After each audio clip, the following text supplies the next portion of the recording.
We're on the air. We're on the air. We're almost there. Welcome, everybody. I'm JD. And I'm Gail. And you're tuned in to the Sneaky Preppers. Sneakee Bastards. Bastards, yeah, there we I'm go. Sneakee Bastard 1. I'm Sneaky Bastard 2.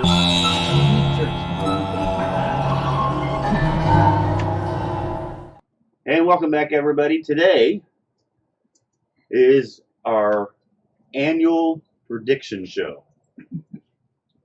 Now, I do say annual because actually this is our first prediction show. We hope to make it annual.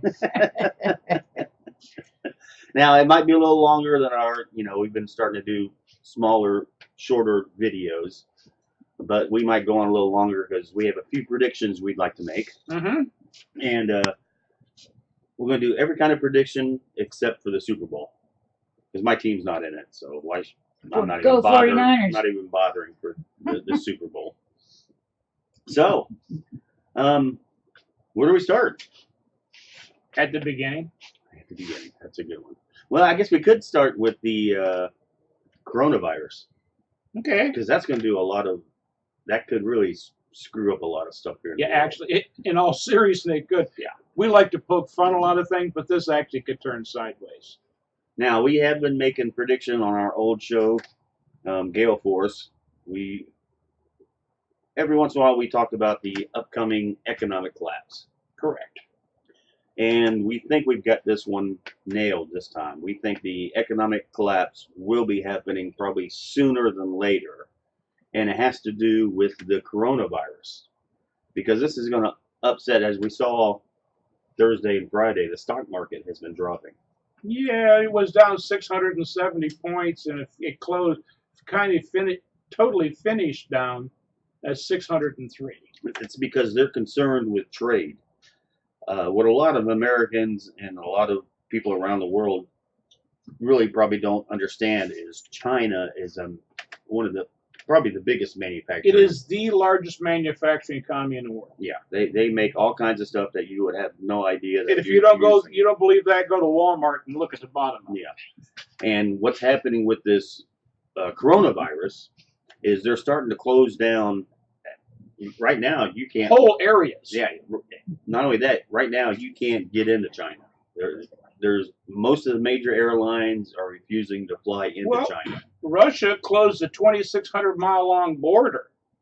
So the world is pretty much isolating China, and if manufacturing plants, especially here in the United States, cannot get their materials they need to make their products, it's really going to hurt the economy, and it's not only going to hurt China's economy, it's going to hurt the whole world. Yeah, because everything is on this just-in-time delivery stuff, and there are no... It's like, if you don't believe that, go to your local grocery store, Walmart, or whatever. You'll find that they don't have a huge storeroom like they did 50 years ago. Yeah, it's not like there's warehouses around where they pile these products, and then as they need them, they use them. Right now, they rely on the product being made as they're selling the one off the shelf, and a new one will be shipped. That's why the computers, when they scan it, at the end of the day, the computer program is processing an order for that night for the next day's delivery. Yes, and it comes in by the truckloads every day. Mm-hmm. And it used to be when we had our auto parts store back in the day, we'd wait till the end of the week and then we'd stock up for next week, and get one big stock order in. Well, now it's done daily. It's not by hourly. Yeah. Products, leave the shelf and then they bring new ones in almost daily. And this is going to hurt with the coronavirus, which is, a bad virus. And they're trying to do their best part to make sure it doesn't spread anymore. But they're closing off a whole country that the world depends on. Correct. And Gail, being our local and conspiracy theorist, mm-hmm. has come up with our first prediction. And our first prediction is we believe the economic collapse will happen sooner rather than later, because this might be the time for the banks to do the dirty work. Yes. Which is? Well, you see, as JD and I have been talked about profusely, and many hours, many cigars, and adult libations. The economy is, because of just-in-time delivery, and they've got all the derivatives, and they're pumping billions of dollars a day into the stock market and everything else. The margin of error is so thin that if you have a hiccup, it's kind of like being on thin ice, and it's in the wintertime if you're up north and you're skating. It's thin ice. And because the stock market has run up so much since the 08, 09, 2010 recession thing, it's so close to the razor's edge, and it hasn't pulled back. Because see, you can go back 100 years or whatever, stock markets do not go up forever. Okay. Every so often there has to be a 10 to 20% pullback in the market to shake out bad companies, zombie companies, to bankrupt out people that are nothing more than ticks sucking blood off the system. We haven't had a pullback. The banks don't want to be blamed by the people. See, that's the thought we had the last couple of years. Is we thought that the collapse would happen when some of these banks start defaulting or going bankrupt. And we always thought that as soon as you see a bank go under, a major bank go under, or need a bailout, that would be the start of the collapse. Correct. And the banks don't want to get blamed for it, even though the banks are the problems. They're one of the major problems. Yeah. Letting people get into debt, which they shouldn't get into. And oh, you talking about raising people's credit limit around Christmas time on their credit cards? All that, yeah. Putting people into debt, and the banks have done a terrible job, and they don't want to get blamed for it, even though they should get blamed for it. And Dale was thinking that with this virus going around and China being closed off and manufacturers and companies having a hard time getting their product, that this might be a good time for the banks. Perfect time for the banks to do something nasty. To let it fall down 20%, we'll say.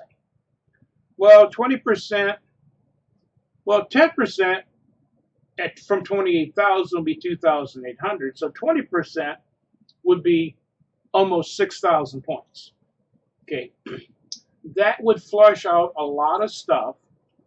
If a couple of banks did go belly up, they could blame it on the coronavirus and try to get Congress to bail them out because it's not their fault. Yeah.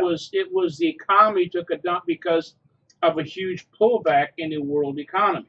Yep. So we're predicting that probably before the election, the economy is going to take a hit, especially if this coronavirus keeps going on the way it is. Well, that's not just the half of it. Okay. The last part of last year, in the last quarter, there was a real swine flu in China, and they had to put to bed and destroy millions of hogs. Okay, and that's when Trump was trying to do his force them with the trade embargo to try and renegotiate things. Yep. Everybody think, oh, you can't. No. China is in bad shape. Yeah. Today,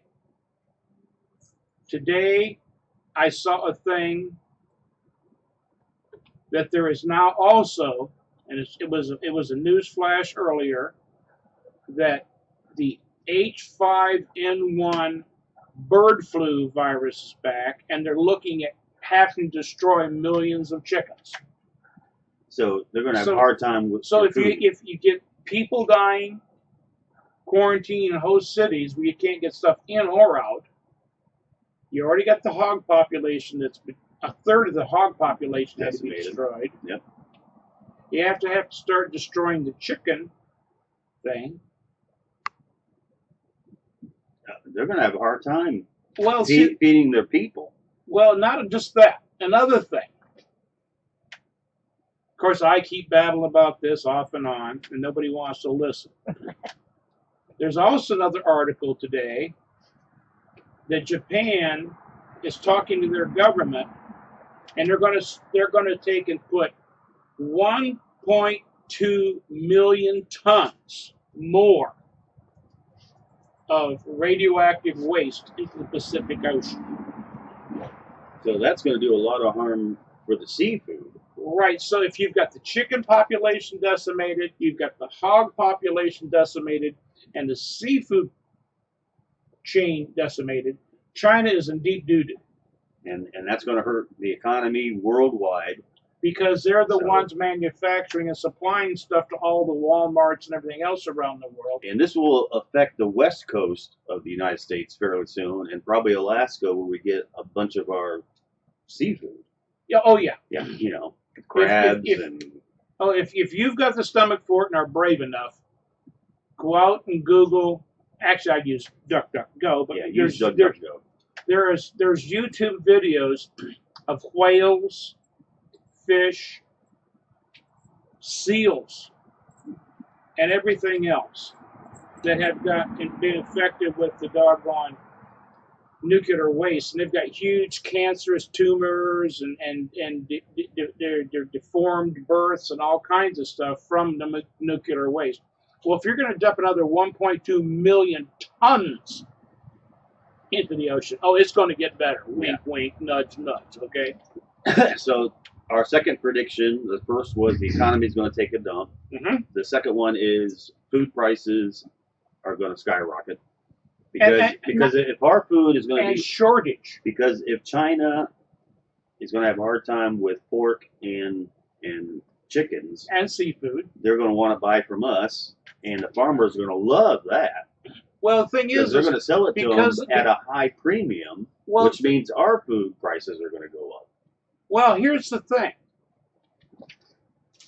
They found a deal because they had some bumper crops in South America.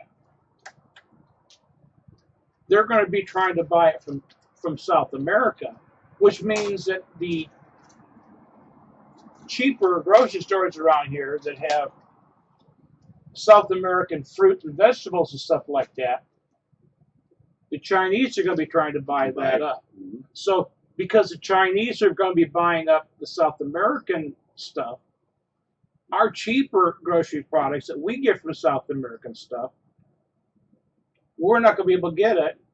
And this last year, we had all kinds of problems with our own crops in the United States because of last year, because of all the flooding and all the different things. The weather and stuff. You might ought to take and make sure you've got 2-3 weeks of groceries in the house. Either that or start your own garden. Start growing some of your own food so you know it's safe. Now, I don't think the coronavirus is going to take and wipe out America. No. But it's like here in Florida, we have the hurricane stuff. And let's say we're in the Orlando area. Let's say there's all of a sudden they pop up and they got a dozen cases in the Orlando area. Panic kills more people than any disease. Yeah, that and not being prepared. And so because people are not prepared, they're going to panic and the shelves are going to get empty. And then when they get empty, people are going to take and be fighting over a can of pork and beans. Yep. If there's pork in it. Yeah. Well, as a kid, I was brought up and called them blind beans because pork and beans, and you go blind looking for the piece of pork in the pork and beans. But yeah, so there's two predictions we got for you. Food shortage and the economy is going to taking a dump probably this year. Probably a pullback of 10 to 20%. All right, now I've got a crazy prediction, and this has to do with Europe and basically Great Britain, because you know we know they have problems of crime. Oh yes, and you know they've already banned guns. You can't have a gun in Great Britain. So my prediction, our third prediction here, is in the European Union. Actually, we can't say that anymore because Britain is no longer part of the European Union. They've, did their own revolution. They're still partly attached to them. Yeah. They're in the process of breaking away. Yeah. So my prediction is in the country of Great Britain, butter will no longer come in tubs. You'll no longer be able to get butter in a tub, to where you could spread it on toast.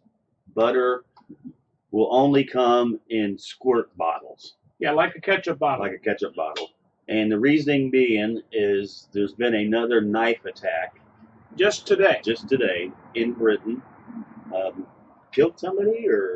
Several people were stabbed before the police finally shot the guy. Yeah, so they don't have guns over there where they're killing people, so the weapon of choice are knives. Now, there's more people in London killed with knives every year than there are with guns in New York City. New York City, yeah.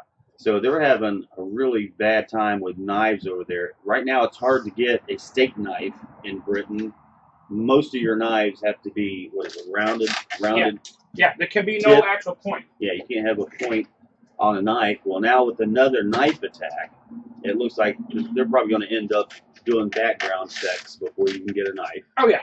So with that, I'm sure they're going to... see, it's going to be sensible knife control, like sensible gun control. Yeah, and one of the predictions, like I said, is they're going to mandate that butter come in squirt bottles. Right. So if you want an investment advice, find out the company is going to come out with the squeezable butter. Yep.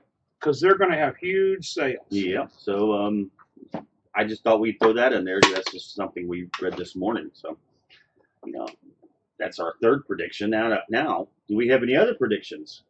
We could. Bitcoin's going to go to 10,000 in February.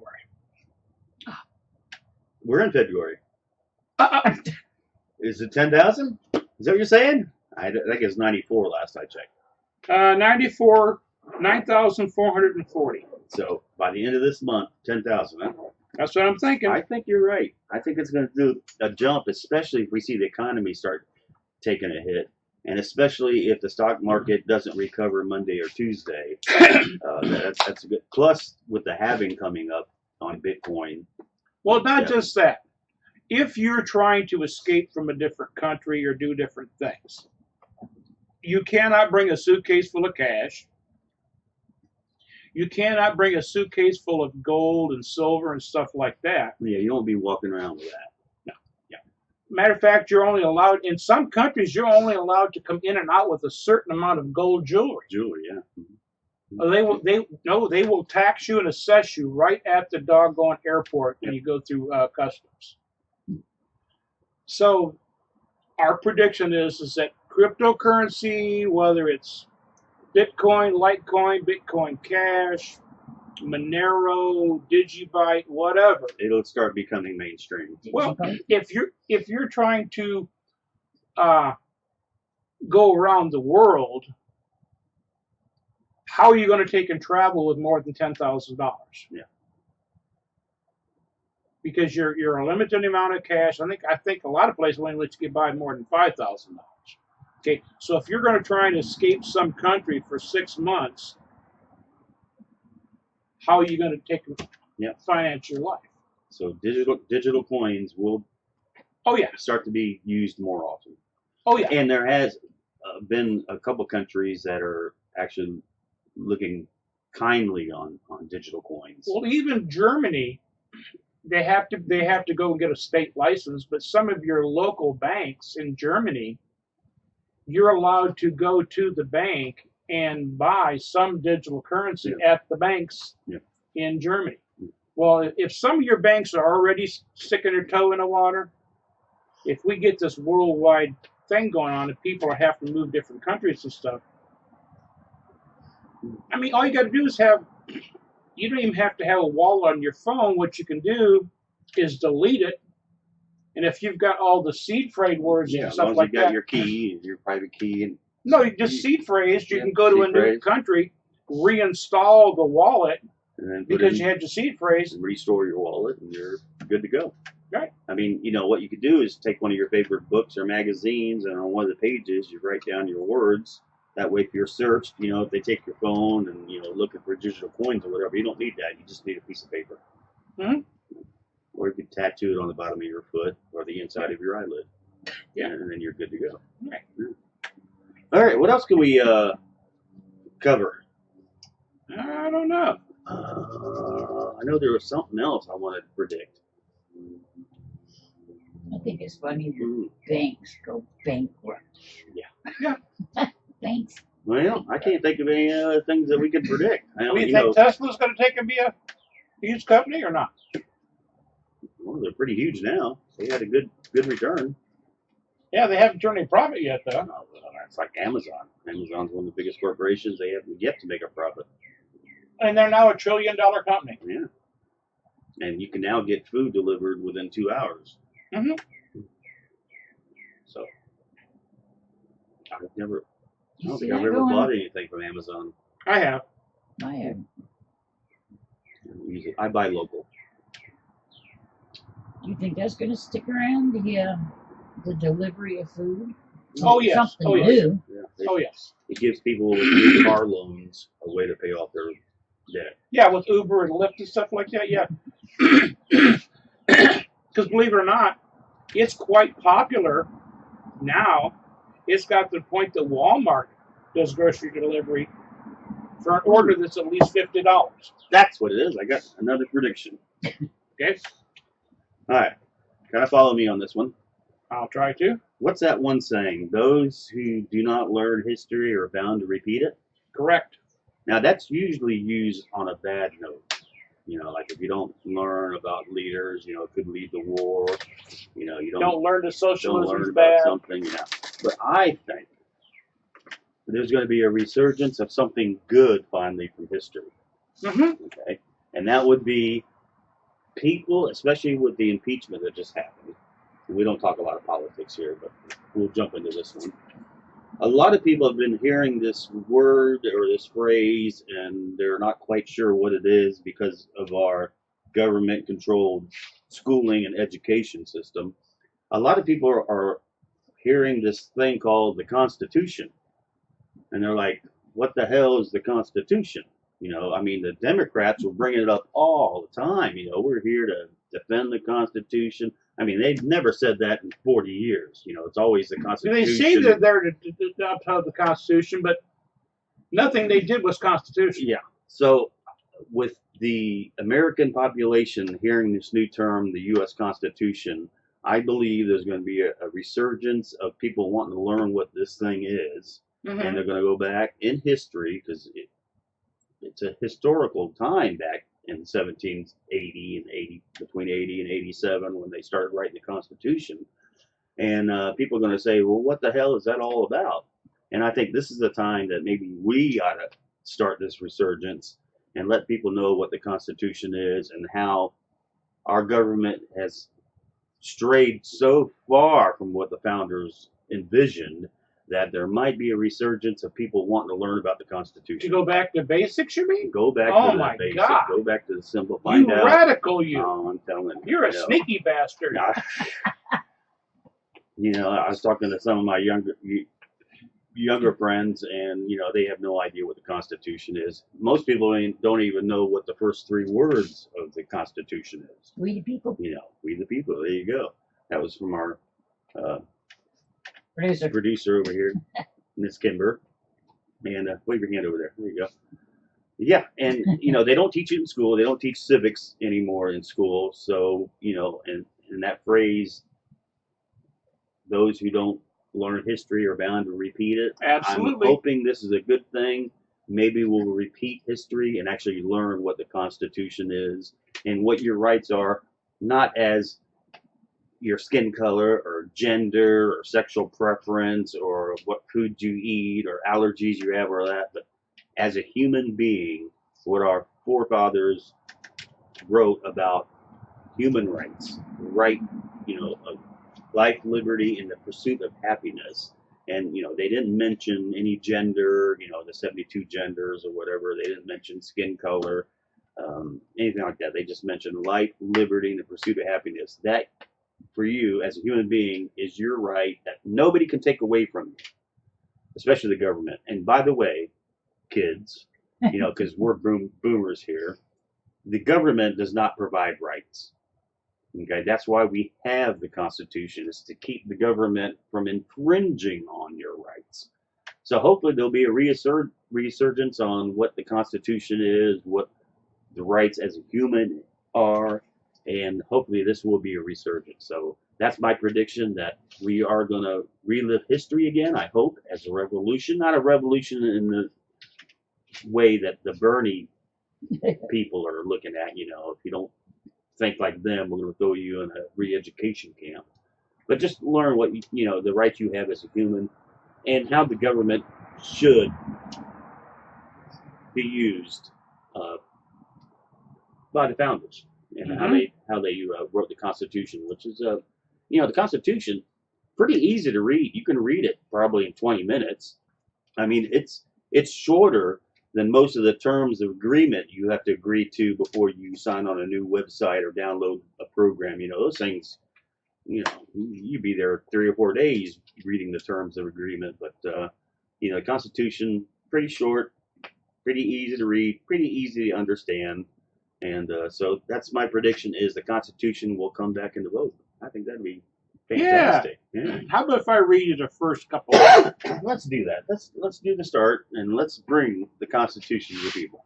We, the people of the United States, in order to form a more perfect union, establish justice, ensure domestic tranquility, provide for the common defense, promote the general welfare, and secure the blessings of liberty to ourselves and our posterity. That means our children, grandchildren, and infinitum.